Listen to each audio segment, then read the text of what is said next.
келем, андан кийин ак үйгө да келебиз деп. Ошоңчо кандай даярдыктар барбы? Биз даярбыз, мыйзам ченемдүү иш алып барабыз.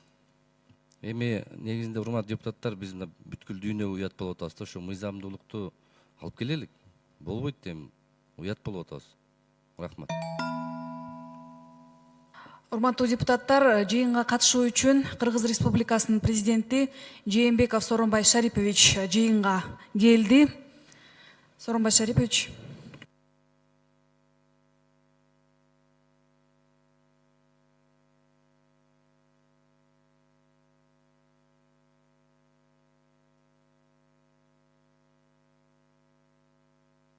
Рахмат, урматтуу депутаттар, орун алсаңыздар. Анда сөз урматтуу депутаттар, Кыргыз Республикасынын президенти Жээнбеков Сооронбай Шариповичте. Урматтуу мекендештерим, урматтуу депутаттар, кече 7 августта Аламан районунун Койтай сайылында Атамбаев Кыргыз Республикасынын конституциясын жана мыйзамдарын өтө одоно бузду. Аны көрдүңөр, билесиңер, ок атуучу курал колдонуу менен мыйзамга каршылык көрсөттү. Сиздерге белгилүү болгондой, Кыргыз Республикасынын Жогорку Кеңеши башкы прокуратуранын корутундусун негизинде Атамбаевди экс-президент статусунан ажыраткан. Атамбаевге коюлган айыптар боюнча фактылар кылмыштардын жана бузуулардын бирдиктүү иресине катталып, сотко чейинки өндүрүш башталган. Азыркы учурда тергөө органдары тарабынан Атамбаев менен байланыштуу 5 кылмыш иши боюнча сотко чейинки өндүрүш жүргүзүлүп жатат. Тергөө учурунда дагы башка кылмыштардын изи чыгып жатат. Аны дагы кийин угасыңар. Каражаттар дагы чыккан угасыңар кийин. Атамбаев тергөө органдары тарабынан 3 жолу мыйзам талаптарын толук сактоо менен күбө катары тергөөгө чакырылган. Андан сырткары Ички ишler министринин орун басары Каниметов бас болгон тергөөчүлөр барып, ошол үйүндө, жеринде күбө катары тергөө ыкмаларын жүргүзөлү десе, анда дагы киргизбей койгон, макул болбой койгон, баш ийбей койгон. Кече эле ушул мыйзамды логикага улантып, мыйзамдын талаптарынын негизинде тергөөчүнүн токтомун аткаруу үчүн Атамбаевди тергөөгө күбө катары алып келүү иш аракеттери болду. Күч органдар тарабынан Кыргыз Республикасынын конституциясын жана жазык процессуалдык кодексинин нормалары толугу менен сакталды. Бирок Атамбаев Кыргыз Республикасынын конституциясын жана мыйзамдарын талаптарын өдүнө түрдө четке кагып, тергөө иштерин мыйзам алкагын аткарууга катуу тоскоолдук кылды. Атамбаев жана анын айланасындагылар ок атуучу курал колдонуу менен каршылык көрсөтүштү. Алар мыйзам талашынан таптакыр чыгып кетишти. Тилекке каршы бир канча адам жаракат алып, укук коргоо органынын бир кызматкери атылган октон каза болду. Кыршында болгон жигитибиздин өмүрү бул бийликтен дагы, байлыктан дагы, ар кандай саясий дымактан кымбат турат. Мархумдун ата-энесине, балдарына, жакындарына терең кайгыруу менен көңүл айтам. Кече эле 2 августта энеси Өктөн Мамаева менен мекендештер форумунда бирге чогуу болдук эле. Россиядан келип 4 маселе коюлса, ошонун бир маселеси боюнча баяндама жасап, абдан жакшы баяндама жасаган. Ошол биздин мекендешибиздин уулу экен, уулу. Мына менин дагы жүрөгүм абдан ооруп турат. Алардын аза кайгысын мына тең бөлүшөм. Мына абдан оор жоготуу, ооруттолго жоготуу. Бала деген бала. Бирок мындай болбош керек эле. Артык айрымдуу болсун. Урматтуу депутаттар, Атамбаев ала чыга албай калды.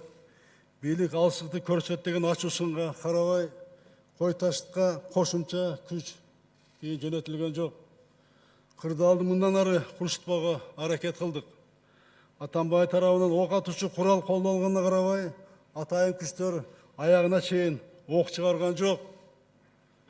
Қан төгүлбөсүн деп желим ок колдонулду. Биликтин кадырбак төгүлсө дагы мекендештерибиздин каны төгүлбөсүн дедик мекендештерибиздин. Айтылган факттар боюнча кылмыш иши козголду, күнөөлөр сөзсүз түрдө жазага тартылат. Кечеге чейин Атамбай тергөөгө күбө катары чакырылып келсе, эми ал оор кылмышка шектүү катары чакырылат. Урматтуу депутаттар, өлкөдө мыйзамдуулукту, тынчтыкты, коопсуздукту сактоо боюнча бардык иш-чаралар аткарылат. Ыкчам чаралар көрүлөт. Бүгүн өлкөнүн коопсуздук кеңешинин кезексиз жыйынын өткөрдүм. 7 августта Аламды районунун Кой Таш айылында түзүлгөн кырдаалга байланыштуу чечим кабыл алынды. Бүгүн Опунбаев отставкага кетүүнү суранды. Бирок мен айттым, кызматтан кетип калуу оор мезгилде. Бул оңой. Бул кутулуштун оңой жолу. Азыр кызматтан кетүү эмес, коопсуздукту камсыз кылуу абдан маанилүү. Бул стабилдештиргенден кийин, андан кийин алардын жоопкерчилигине карайбыз.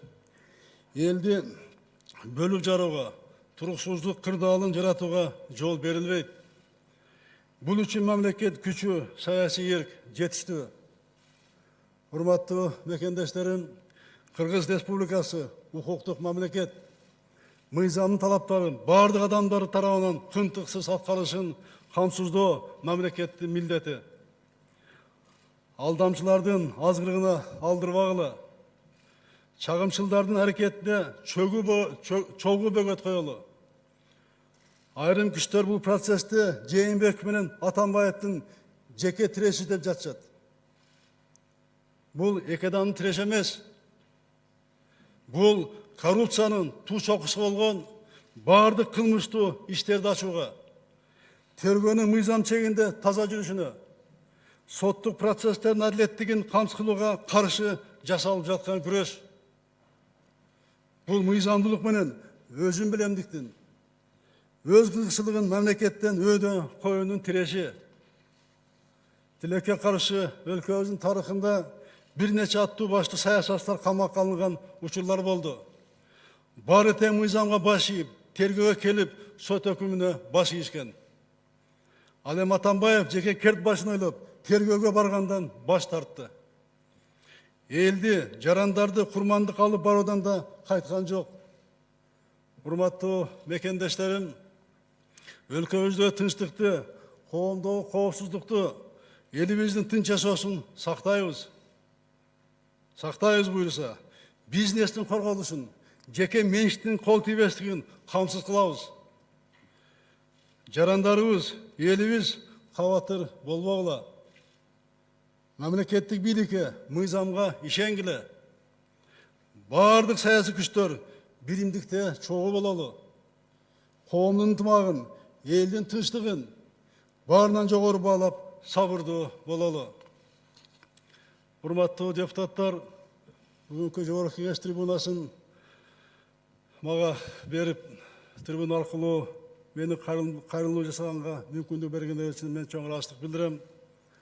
Мына министрлер премьер баш болуп катышып отурушат азыр. Тиешелүү суроолор болсо жооп беришет.